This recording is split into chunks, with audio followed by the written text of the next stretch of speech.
आप देख रहे हैं राजा विक्रमादित्य की 32 महान कहानियों में से तीसरी कहानी।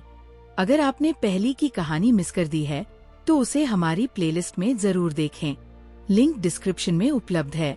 राजा विक्रमादित्य के गुणों का बखान करने के लिए उनके सिंहासन से इस बार तीसरी पुतली निकलती है। वो राजा भोज को विक्रमादित्य की भाग्य और पुरुषार्थ की कहानी सुनाती है, जो इस प्रकार है। एक बार भाग्य और पुरुषार्थ के बीच इस बात को लेकर बहस हुई कि उन दोनों में से सबसे बड़ा कौन है। भाग्य ने कहा कि हर किसी को जो भी मिलता है वो भाग्य से ही मिलता है। ये सुनकर पुरुषार्थ कहने लगा कि बिना मेहनत किए कुछ भी हासिल नहीं होता है। दोनों के बीच कई दिनों तक इस बात पर बहस होती रही। देखते ही देखते बात इतनी बढ़ गई कि दोनों ने इसके समाधान के लिए देवताओं के राजा इंद्र के पास जाने की ठान ली। दोनों इंद्रदेव के पास पहुंचकर इस सवाल का जवाब मांगने लगे, लेकिन मामला गंभीर होने की वजह से देवराज को भी कुछ समझ नहीं आया। फिर देवराज इंद्र ने उन दोनों को राजा विक्रमादित्य के पास जाने की सलाह दी। उन्होंने कहा कि राजा ही इस बात का जवाब दे सकते हैं कि आप दोनों में से कौन सबसे बड़ा है।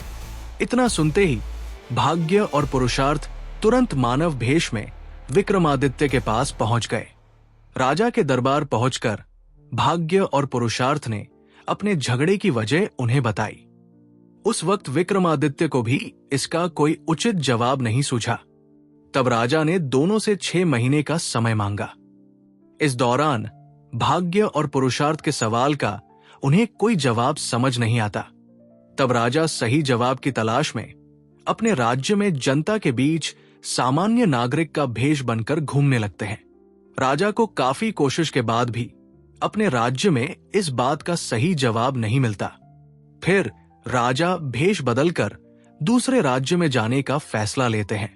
ऐसा करते करते राजा कई राज्य पहुंच जाते हैं, लेकिन उन्हें जवाब नहीं मिलता। इस दौरान राजा एक व्यापारी के पास जाकर काम मांगते हैं और कहते हैं कि वो ऐसे काम कर सकते हैं जो कोई अन्य नहीं कर सकता। कुछ दिन बाद व्यापारी बाहर काम के लिए राजा विक्रमादित्य के साथ जहाज से जाता है।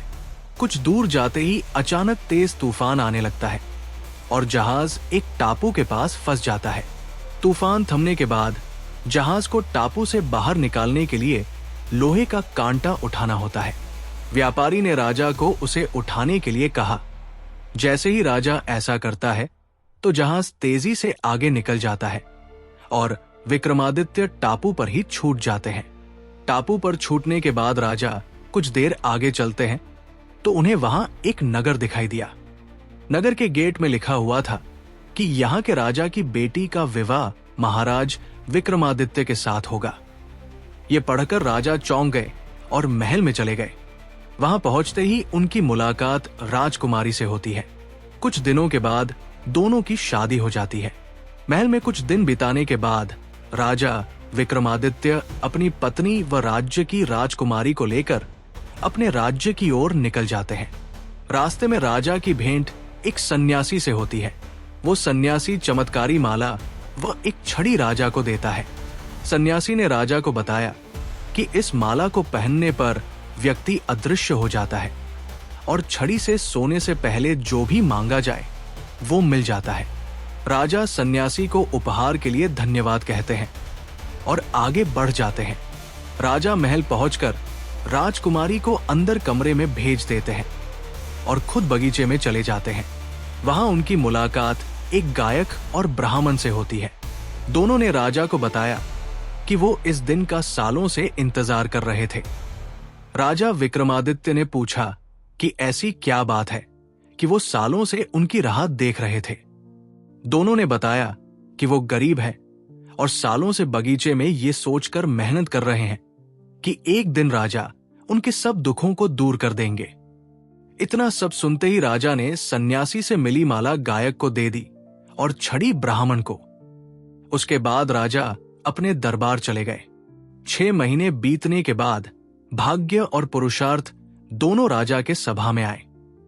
विक्रमादित्य उन दोनों को बीते 6 महीने की सभी घटनाएं सुनाते हैं। इतना कहकर राजा दोनों को समझते हुए कहते हैं कि छड़ी और माला का उन्हें मिलना भाग्य था और गायक व ब्राह्मण को ये पुरुषार्थ की वजह से मिला।